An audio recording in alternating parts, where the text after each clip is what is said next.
The Irfan of Imam Ali alayhi salam. There are many sources by which one may become acquainted with the Irfan of Imam Ali alayhi salam. For a review of the earliest narrations and their transmission, Mudarrisi's work is an indispensable guide to serious study. In English, there are narrations that Mudarrisi refers to as esoteric, attributed to Imam Ali alayhi salam in Nahj al-Balagha, in the collection of prayers called Sahifa al-Alawiyah, in Amir Mu'izzi's The Divine Guide in Early Shi'ism, and in other standard collections of Shiite narrations that are gradually finding their way into English in various compilations of selections from Sheikh Suduq, Kulaini, Majlisi, and other compilers of narrations. An admirable work introducing the spirituality of Imam Ali alayhi salam that includes many of the important esoteric traditions has been written by Reza Shah Kazemi.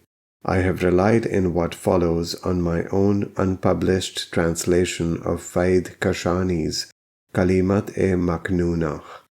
One should be cautious about attributing narrations. Historians point out that there are reasons to be suspicious about the narrations collected in even the most well-known collections. The selection of narrations offered below does not aim at historical accuracy, but merely to an acquaintance with the sorts of esoteric narrations commonly attributed to Imam Ali alayhi salam, on the basis of which some very general points may be observed about what we may call his Irfan. Irfan, in the sense of knowledge by presence of God, cannot be transmitted by words. Words can only help to show the way by giving clues about what to look for and instructions to sharpen awareness. Often metaphors are used. Because of the ambiguity inherent in metaphors, a certain talent or training is required to understand properly what is taught by them. It is reported that, with regard to those who have wisdom, Imam Ali alayhi salam said, "Knowledge of the realities of affairs pounces upon them, and they touch the spirit of certainty. They find easy what the pleasure seekers find hard. They become familiar with that of which the ignorant are terrified. They have dealings with the world by means of bodies whose spirits are attached to a higher place. They are the stewards of Allah on earth, who invite to His religion. Oh, if only I could see them." The same narration is found in slightly different wording addressed to Kumail in Nahj al-Balagha. Imam Ali alayhi salam tells Kumail that the earth is never devoid of those who openly or secretly stand up for God with authority. It is knowledge, ilm, that brings them to true insight or haqiqah al-basira, until they associate with the spirit of certainty or ruh al-yaqeen. They are of this world corporeally, while their spirits belong to a superior realm. An example of how the Commander of Faithful alayhi salam provided knowledge of God through dialogue and the use of metaphor is given in the following report.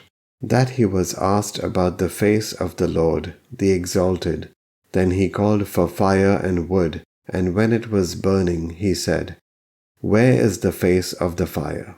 The questioner said, "Its face is on every side."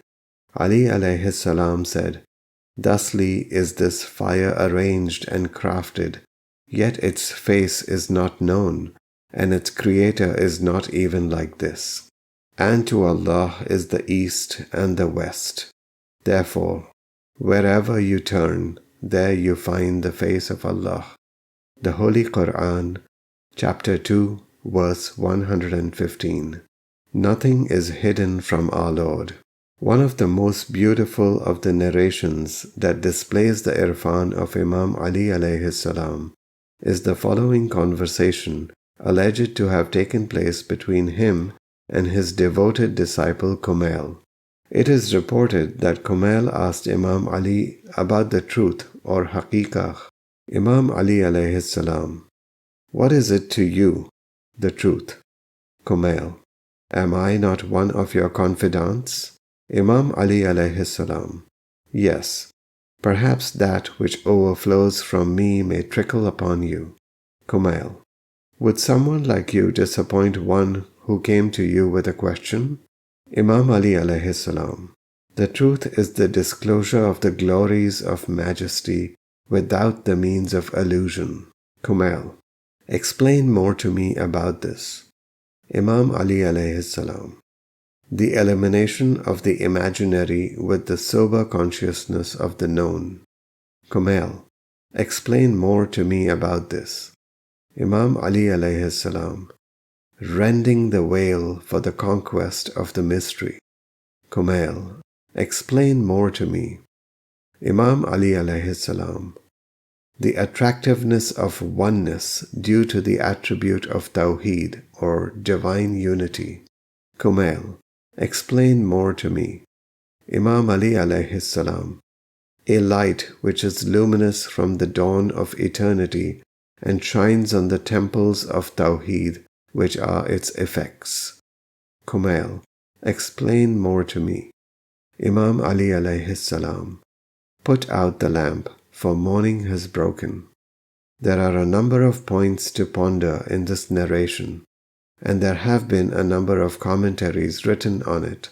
Here, in connection with the issue of secrecy, we might notice that the conversation with Kumail was private, and the Imam considered Kumail to have reached a capacity for understanding greater than most of his followers, so that he would allow some of what overflowed from him to slake Kumail's thirst for knowledge. So the narration should not be considered a full report of everything that was said in the conversation.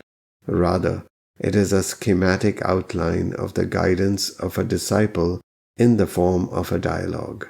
Veils of doubt and uncertainty obscure the ordinary human understanding of divinity, and so we seek the guidance of the Imams, even if we fall short of the capacity of a Kumail. The Imams are free from such doubts, as it is reported in a narration that the commander of the faithful alayhi salam said, if the veil were removed, my certainty would not be increased. Because of his esoteric knowledge, the Imam is best able to interpret the verses of his book. In Al-Tawheed, it is reported that the commander of the faithful alayhi salam said, regarding the saying of Allah, the Exalted, then, as for him whose scales are heavy, the Holy Quran, chapter 101, verse 6. And as for him whose scales are light, the Holy Quran, chapter 101, verse 8. The good deeds are what is heavy in the scale, and the evil is what is light in the scale. In the book Basair al-Darajat, it is reported that Al-Asbagh ibn Nabatah said, I was sitting with the commander of the faithful alayhi salam when a man came and said to him, O commander of the faithful, what does this mean? And on the heights shall be men who know all by their marks. The Holy Quran, chapter 7, verse 46. Ali alayhi salam said to him, we are the heights, and we know our helpers by their marks, and we are the heights such that Allah is not known except through knowledge of us, and we are the heights such that we stand there on the day of resurrection between the garden and the fire. No one enters the garden unless he knows us, and we know him, and no one enters the fire unless he denies us, and we deny him. And this is because if Allah, the Blessed and Exalted, wanted, He could make Himself known to people so that they would know Him and come to Him through His gate. However, He made us His gates, His path, His way, and the gate of entry to Him.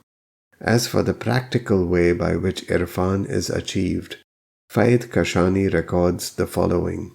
The commander of the faithful alayhi salam is said to have spoken these words. Verily among the most beloved servants of Allah is the servant whom Allah has assisted against himself so that he becomes aware of sorrow and puts on the garment of fear. Then the lamp of guidance is ignited in his heart. He removes the shirt of lust and empties himself of every endeavor except for one endeavor to which he devotes himself exclusively. Then he takes leave of blindness and dealings with the folk of desire, and he becomes a key to the doors of guidance and a lock against the doors of wickedness. He has seen the way, or tariqah, and he fares his path. He knows the lighthouse, he cuts off the flood, and he clings to the firmest rope and the strongest mountain. He has certainty as of the shining of the sun.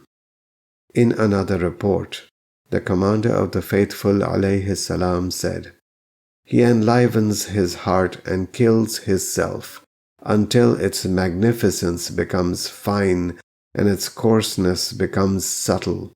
A flash full of lightning flashes for him, and the way is illuminated for him, and it draws him along the path. It repels him from other doors to the door of health, the abiding realm. His feet are made firm by corporeal calm in a place of security and comfort, by the employment of his heart and its pleasing his Lord. He also said, Knowledge is not in the heavens so that it should descend unto you, nor is it below the earth so that it should be brought out of it for you. Rather, knowledge is a propensity in your hearts. Train yourselves by the manner of the spiritual people, and it will appear to you. Something like this is found in the words of Jesus, peace be upon our Prophet and his folk, and on him. It is reported that the commander of the faithful alayhi salam said, Our hadith is hard and makes for hardship, is tough and makes for trouble. So give the people a little and increase it for whoever understands, but stop for whoever denies it. Only 3 can bear it: the cherubim, a commissioned prophet, and a believer whose heart has been tried by Allah for faith.